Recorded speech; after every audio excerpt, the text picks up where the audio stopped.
સુરત રેન્જના તમામ જિલ્લાઓ અને સુરત શહેરની શાળાઓ વચ્ચે દક્ષિણ ઝોન કક્ષાની શાળા બેન્ડ સ્પર્ધાનું આયોજન કરવામાં આવ્યું હતું, જેમાં મોટી સંખ્યામાં વિદ્યાર્થીઓએ ભાગ લીધો હતો.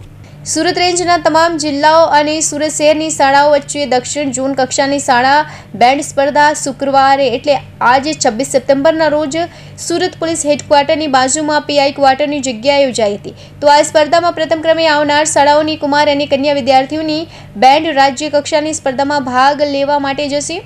રાજ્ય કક્ષાની સ્પર્ધામાં વિજેતા થયેલ કુમાર અને કન્યા વિદ્યાર્થીઓની બેન્ડ એકતા દિવસ 31મી ઓક્ટોબરના રોજ સ્ટેચ્યુ ઓફ યુનિટીના સાનિધ્યમાં યોજવામાં આવતા રાષ્ટ્રીય કક્ષાના કાર્યક્રમમાં શાળા બેન્ડનું પ્રદર્શન કરવા જશે, જેથી શુક્રવારે દક્ષિણ ઝોન આંતર શાળાની બેન્ડ સ્પર્ધાનું આયોજન કરાયું હતું, જેમાં વિદ્યાર્થીઓ ઉત્સાહભેર ભાગ લીધો હતો.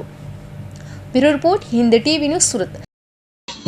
આજ રોજ સુરત શહેર અને દક્ષિણ ગુજરાતના 5 જિલ્લાઓ ની શાળાઓ વચ્ચે શાળા બેન્ડ પ્રતિયોગિતાનું આયોજન સુરત શહેર ખાતે કરવામાં આવેલું છે.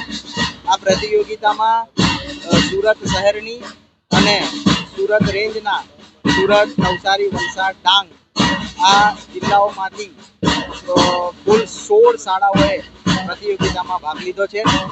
આ શાળા બેન્ડ પ્રતિયોગિતામાં વિજેતા થનાર ટીમને રાજ્ય કક્ષાની પ્રતિયોગિતામાં ભાગ લેવા જશે અને રાજ્ય કક્ષાએ જે ટીમો વિજેતા થશે એ 31મી ઓક્ટોબર એકતા દિવસના દિવસે સ્ટેચ્યુ ઓફ યુનિટી પાસે રાષ્ટ્રીય કક્ષાની પરેડમાં ભાગ લેવા માટે જનાર છે.